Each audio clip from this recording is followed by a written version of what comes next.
आप सभी के लिए गुड न्यूज़ है कि एनएसपी स्कॉलरशिप की जितने भी स्कीम हैं जो undergraduate, postgraduate, post matric, top class education जो भी हैं, तो उनका जो स्कॉलरशिप अप्लाई करने का डेट जो है वो एक्सटेंड हो चुका है।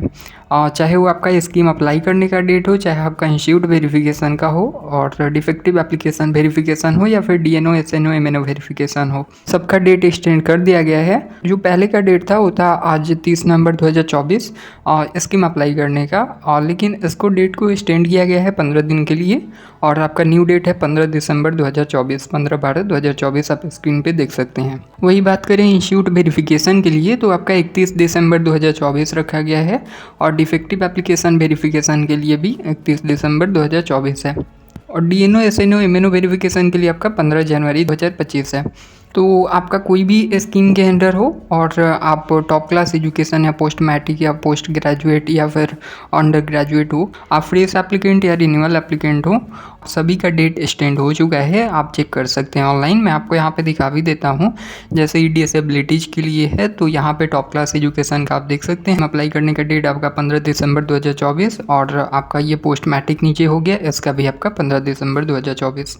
प्री मैट्रिक है ये नीचे, ये तो बंद हो चुका है, आपको पता ही होगा। आगे अगर मैं आपको दिखाऊं कि डिपार्टमेंट ऑफ हायर एजुकेशन का, तो इसका सेंट्रल सेक्टर स्कीम जो यूनिवर्सिटी कॉलेज स्टूडेंट के लिए होता है उसका भी डेट आप देख सकते हैं एक्सटेंड हो चुका है 15 दिसंबर 2024। और इसके साथ ही जितने भी स्कीम हैं, मैंने जो फिर से मैं रिपीट कर रहा हूँ, मैंने बताया पीजी हो या यूजी हो या फिर post matric, top class education, अगर आपका जो भी स्कीम है, कॉलेज यूनिवर्सिटी कोई भी स्टूडेंट हो, तो सभी कॉलेज यूनिवर्सिटी स्टूडेंट के लिए आपका डेट जो है एक्सटेंड हो चुका है। तो आप अपनी जो भी स्कीम है उसका डेट यहाँ से चेक कर सकते हैं। मैंने आपको पहले भी बताया है ऑफिशियल।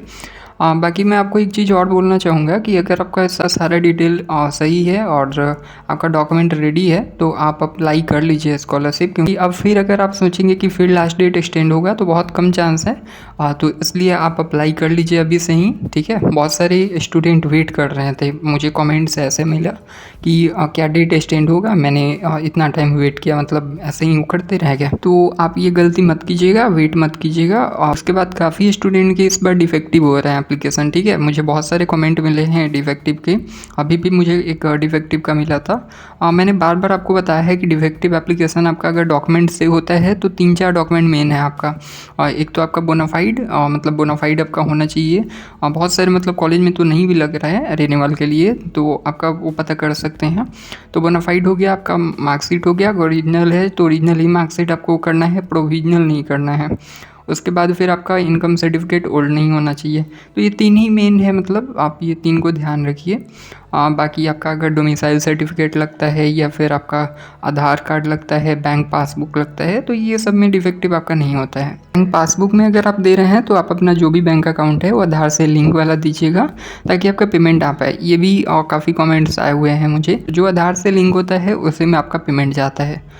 तो इसीलिए आप अपना बैंक अकाउंट जो है आधार से लिंक करवा लीजिएगा और ईपीएस के लिए जो आधार इनेबल पेमेंट सिस्टम के लिए वेरीफाई करता हो वही अकाउंट नंबर आप दीजिएगा, ठीक है। इससे आपको कोई प्रॉब्लम नहीं होगा आगे पेमेंट लेने में भी। बाकी स्कॉलरशिप आप अप्लाई कर लीजिए और कोई क्वेश्चन होता है, कोई डाउट होता है आपको और कोई प्रॉब्लम आ रहा है, कोई टेक्निकल एरर भी आ रहा है तो आप कमेंट कर सकते हैं या फिर आप अपनी एनएसपी हेल्प डेस्क से कॉन्टैक्ट करके उनसे बात कर सकते हैं। तो ऐसे ही रियली इन्फॉर्मेटिव वीडियोज़ के लिए चैनल को सब्सक्राइब कर लीजिए। Thank you.